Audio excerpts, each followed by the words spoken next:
Господи Ісусе Христе, Сине Божий, помилуй меня грешного. И Сина и Светиот Дух.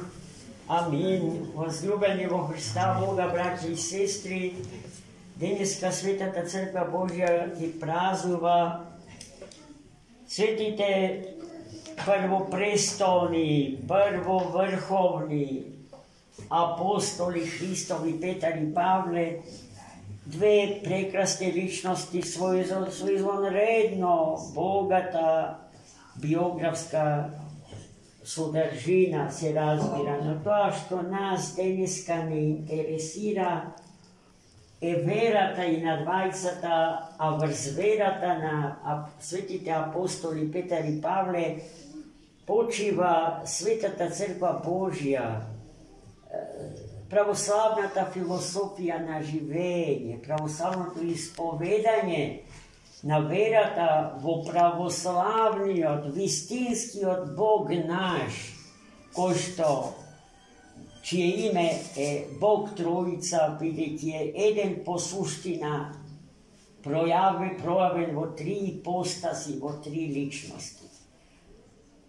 За верата на светите апостоли денес славени зборува денес читаното Свето Евангелие. Да се подсетиме за што се работи. Христос ги прашува своите ученици да му кажат за што го смета народот. И на тоа прашање добива различни одговори, се разбира. Едни го сметаат за светиот пророк Илија, други за еден од пророците. По секој случај исповедаат вера во ретка појава, но не знаат точно да ја дефинираат личноста Христова. И потоа Христос му се обраќа на Петра и му вели: добро, така мислат луѓето од народот. А што мислиш ти, кој сум јас? И Петар ја дава исповедта во која што е синтетизирана верата на целата Црква Божја, верата на сите нас. Ти си Христос, Син на живиот Бог, му вели Петар. Тоа што никој пред него не можеше да го каже, бидејќи не го знаеше. А Христос му вели: Петре, ти тоа што го кажа не е од тебе, туку ти е кажано од висините. Самиот Бог и светите ангели те научија да ме познаеш кој сум и каков сум. И потоа Христос му ги упати познатите зборови на Петар. Петре, ти си камен, ти си кифа.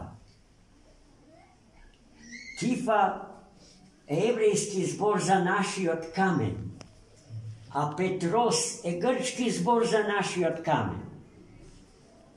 Ти си камен, врз тој камен ќе ја поставам црквата своја. Нашите западни браќа овие зборови Христови сосема погрешно ги разбрават. Како Христос верата што исповеда Петар да ја третира и да ја прифаќа како лична вера Петрова, како да е тоа еден вид собственост само на еден меѓу апостолите. Заборавајќи при тоа дека Петар ја исповеда верата на сите апостоли. Тој ја презентира, ја изразува верата на сите апостоли. Бидејќи сите се еднакви пред Христа Господа. Нема попрви и понепарви, повеќе вредни и помалку вредни, надредени и подредени.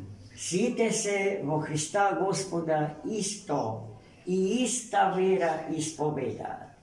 Чи верата што ја исповеда Петар е верата на Светата Црква Божја, бидејќи верата на Светата Црква Божја не е вера само на еден меѓу 12, туку вера на сите 12.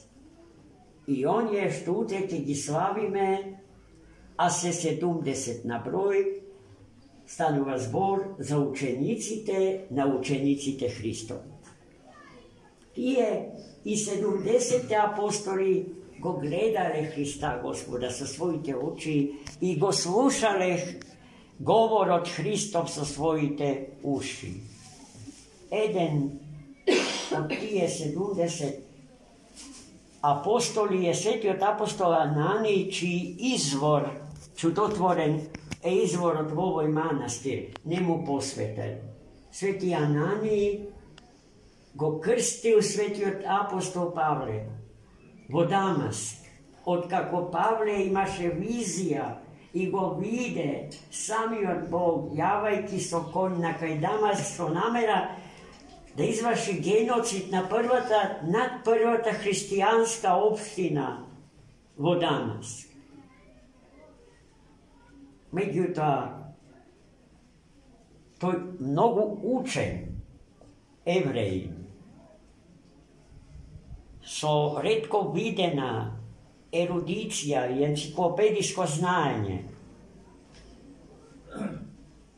и неверојатно ревносен во законот, во чувањето на законот на Стариот Завет,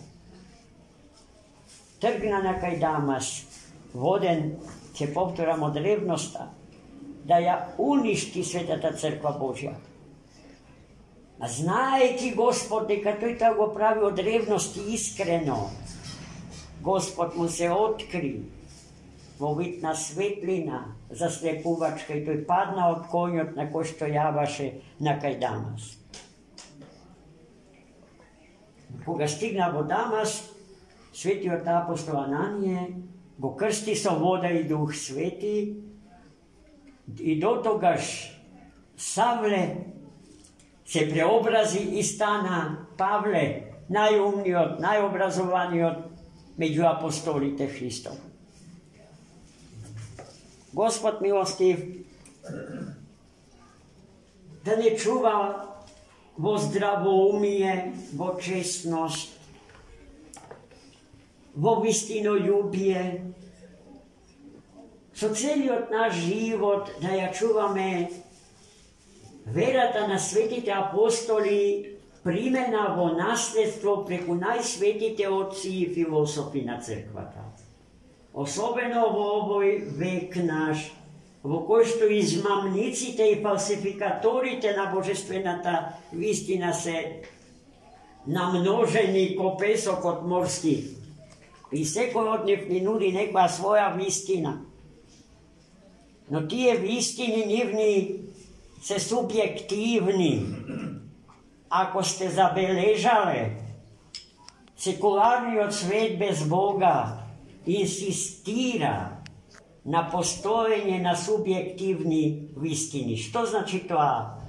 Секој човек да има право на своја вистина.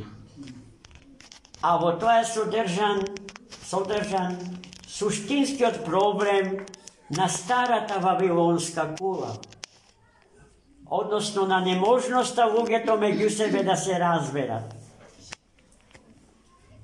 Денеска во оптеке поимот New Age, нов Вавилон, судбината на новиот Вавилон, браќи и сестри, ќе биде иста и веќе е како судбината на стариот Вавилон. Бидејќи, ако забележувате, никој со никого не се разбира. А за тоа трпи сиот свет и целото човештво. Затоа, браќи и сестри, ние da se držime za Hrista Gospoda, onako kako što svetite apostoli ni go propoveda. Onako kako što той самиот ни се откри преку ни. И не престанува, браќи и сестри, да ни се открива. Зашто откровението Господње не е процес што бил некогаш и веќе го нема, туку нешто што во континуитет се одвива. А тоа значи дека Христос и нам ни се открива исто како што им се откри на светите апостоли и на светите пророци во Стариот Завет. Честит да ни е празникот. Да живееме со постојано сеќавање на денеславените свети првоврховни апостоли Христови, Петар и Павле, 12 и 70 апостоли. Та и ние во овој наш свет и во овој наш век да живееме и да действуваме како нив, бидејќи сме повикани, а и одговорни сме да делуваме како апостоли среде нашата генерација и нашево време. Амин. За многу години.